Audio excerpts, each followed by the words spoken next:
A young man is transported back to the 18th century and suddenly notices a girl wearing modern lingerie. He immediately runs over and demands to see it, and the result is, at a luxurious hotel in France, the receptionist is alarmed when Louis shows up. Being the company president's son, he believes he can act without facing any consequences. Louis is entitled, impolite, self-centered, and squanders his father's wealth on pointless indulgences. He arrives with a large group of friends and even a panther, throwing a wild party in the hotel room, disturbing other guests with loud music and damaging property. Someone brings a kangaroo to feed the panther, and the frightened animal tries to flee by leaping into the pool, but the panther follows and devours it in front of shocked onlookers. The following day, protesters gather to accuse the hotel of mistreating animals and pelt tomatoes at the vehicle carrying the company president, Jean. During a meeting with investors, Jean is pressured to take action against his son, as the hotel's reputation is in decline, with even celebrities speaking out against the kangaroo incident. Enraged, Jean hurries to the hotel and finds Louis still asleep in the middle of the day. He reprimands Louis for his behavior, warning him that he might lose his position if this continues, but Louis dismisses his concerns, claiming he'll enjoy the wealth while it lasts.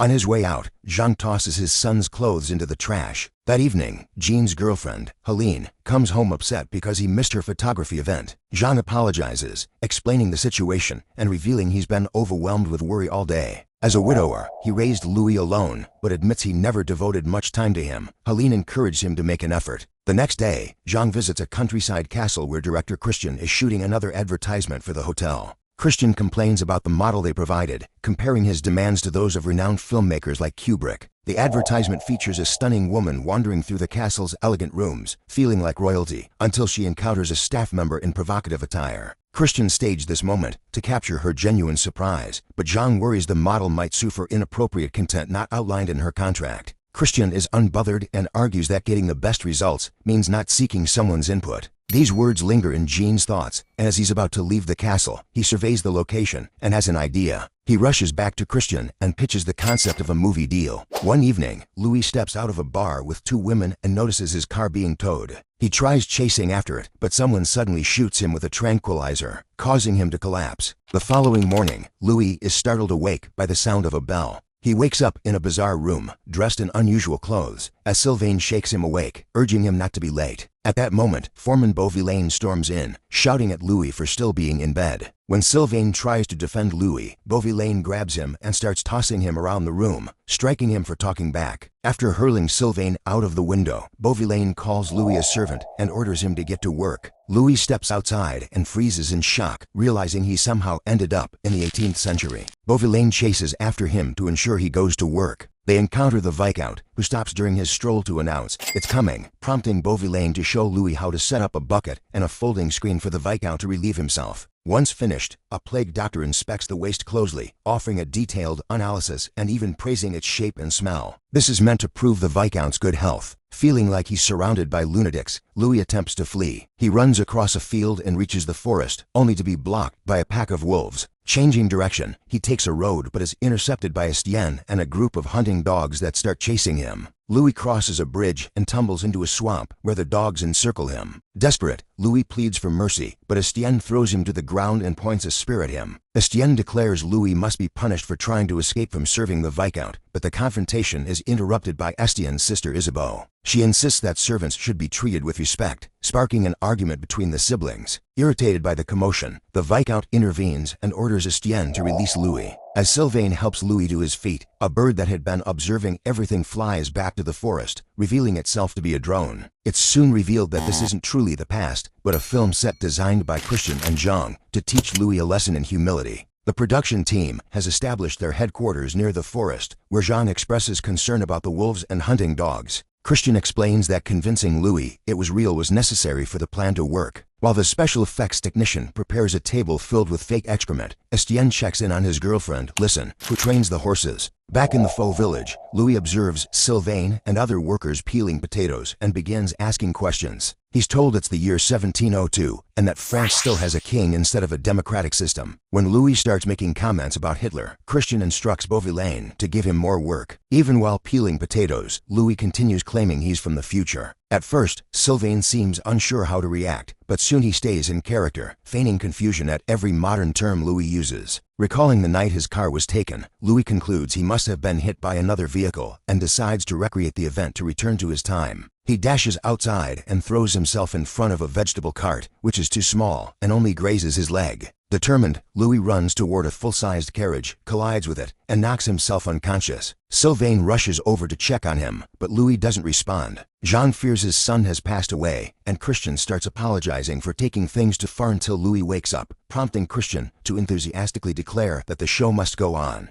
As the days go by, Louis begins adjusting to his new daily routine. He rises at sunrise each morning and spends his days following the Viscount, setting up the bucket for his bathroom needs. His duties also include assisting in the kitchen. Instead of bathing properly, he's forced to clean himself using a bucket. One afternoon, Jean invites Helene to come and see how the plan is unfolding. In the stables, Louis finds Isabeau crying because her father insists she marry a wealthy older man she doesn't care for. She confesses she dreams of falling in love with a young man, even if he's a servant, subtly hinting at her interest in Louis. Louis, however, remarks that she's fortunate she can marry the rich man, wait for him to pass away, inherit his fortune, and then live life on her own terms. After saying this, he simply walks away. Watching this unfold, Christian becomes frustrated, realizing his supposedly flawless love story isn't working as planned. Meanwhile, Helene expresses her disgust, criticizing the plan as unethical experimentation on another person. Back in the stables, Isabeau attempts to mount her horse, but the animal starts acting out. Louis observes the scene, but doesn't intervene, claiming he knows nothing about handling horses. Listen arrives to assist, but as she does, her skirt accidentally lifts, revealing she's wearing a thong. Upon noticing this, Louis rushes over, tackles Listen to the ground, and tries to check under her skirt to confirm what he saw. When he succeeds in lifting her legs, he's stunned to find she isn't wearing any undergarments. Listen kicks him off and quickly turns away, discreetly removing and hiding the thong she had on. As Christian furiously berates the staff for the wardrobe mishap, Helene chastises Jean for treating Louis as if he's a project to be manipulated and declares she's leaving. However, Jean convinces her to stay when he learns that Louis is looking for Listen to apologize.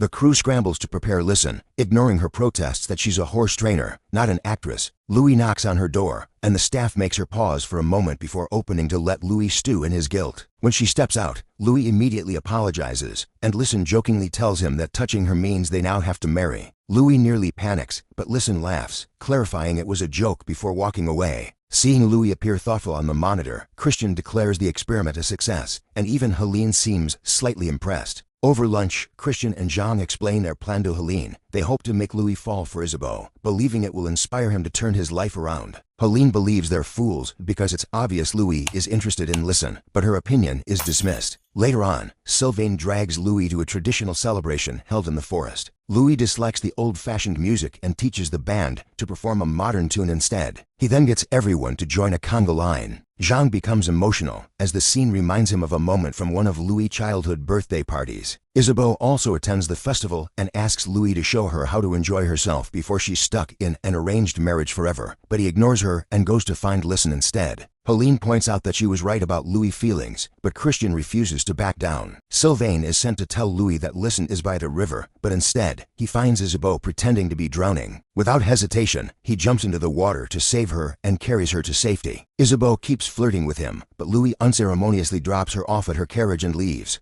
Christian begins to panic over yet another failure, so Helene steps in to take charge of directing for the time being. That night, Louis finally finds Listen, who didn't attend the festival at all. Following Helene's guidance, Listen tells Louis that she believes his story about being from the future. Louis is thrilled and takes Listen for a walk, explaining modern concepts like phones and airplanes. He even takes a bite from an apple to show her the symbol that was on his phone, calling it the company's coat of arms. Listen is entertained until Louis starts making derogatory remarks about servants, manual labor, and public transportation. She confronts him about his attitude and reminds him that he spends his days dealing with the Viscount's waste before storming off. Watching this, Christian sarcastically mocks Helene, saying her idea didn't work any better. The following day, Listen apologizes to Helene for not succeeding and explains that she deals with entitled rich kids every day at the ranch where she works. Helene understands and reassures her that she doesn't need to create a love story with Louis, she just needs to help him grow as a person. Christian remains irritated, so Jean reassures him that he's still in charge and Helene is only there to provide advice. When Listen informs Estienne that she continue playing the role of Louis' friend, Estienne panics, fearing she might have to kiss him or worse. Listen dismisses his jealousy, suggesting he's actually upset because her role has become more significant than his. That evening, Louis asks Sylvain how to court a woman in a traditional way. Sylvain advises him to channel his inner bear and exude raw masculinity, then goes on to teach him the bear dance. The dance is both scandalous and utterly absurd. The next day, Louis performs a song for Listen, incorporating her name, heartfelt compliments, and an apology for his earlier behavior.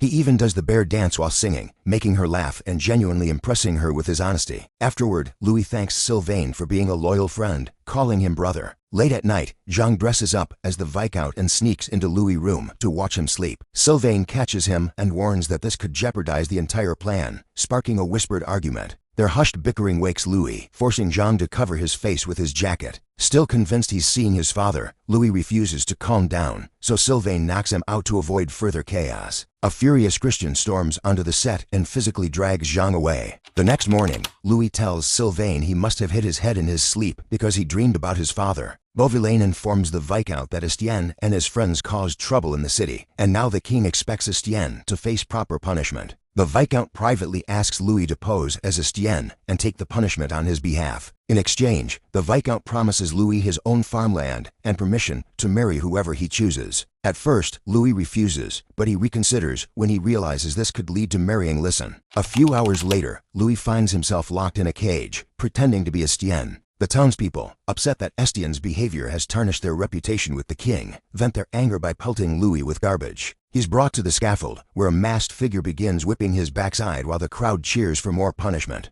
Christian views this as cinematic gold, but Helene is appalled. Afterward, Louis tries to meet with the Viscount, but instead encounters Estienne, who forces him to sit despite his obvious discomfort. Estienne informs him that his father is unavailable and refuses to grant the promised reward, then shoves him off the chair. Dropping the pretense of acting, Estienne accuses Louis of trying to steal Listen from him, mocks him for his servant status, and throws wine in his face. Helene is shocked once again, but Christian considers this an excellent plot twist and lets it unfold. Louis rises to his feet, seemingly on the verge of confronting Estienne, but chooses to leave the room instead. Christian and Jean are let down, but this time Helene is impressed, noting that Louis is finally taking responsibility for his actions rather than whining about them. Later, Louis visits Listen and nervously asks if she's comfortable staying friends with someone who cleans after others, and she reassures him that she doesn't mind. That evening, Louis invites Listen to his room and offers her a simple meal he prepared himself, using skills he learned from the kitchen staff. Helene feels proud of his progress, though Christian complains that the story is becoming dull. The next day, Louis and Listen go for a stroll and notice a bird acting oddly in the sky. The bird is actually a malfunctioning drone, so Christian orders a diversion.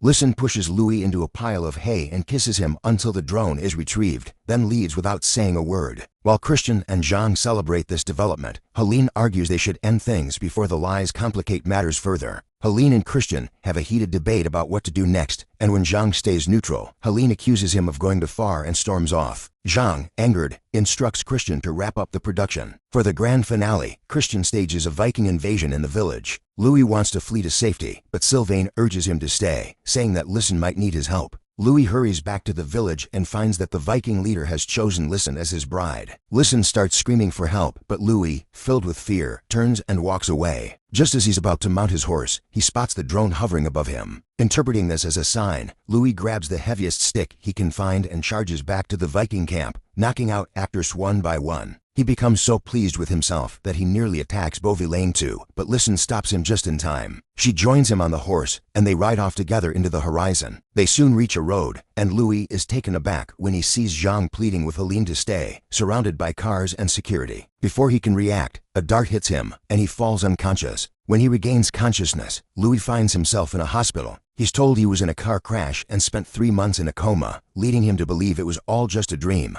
Now, Louis feels down and no longer enjoys the parties. One afternoon, Sylvain spots him on the street, but can't approach due to a contract restriction. That night, Louis shares a drink with his father, who admits he's quit the company and now feels isolated. Louis opens up about his dream and how vivid it felt, asking his father to believe in Helene. Touched by his son's heartfelt words, Jean decides to reveal the truth to him. The following morning, Jean takes Louis to the ranch where Listen works. The couple is reunited, and they ride off once more, sharing a kiss as they disappear into the distance. Meanwhile, Jean visits Helene to try and mend their relationship. Some time later, Christian embarks on a new venture, creating historical experiences for wealthy kids to help them learn valuable life lessons.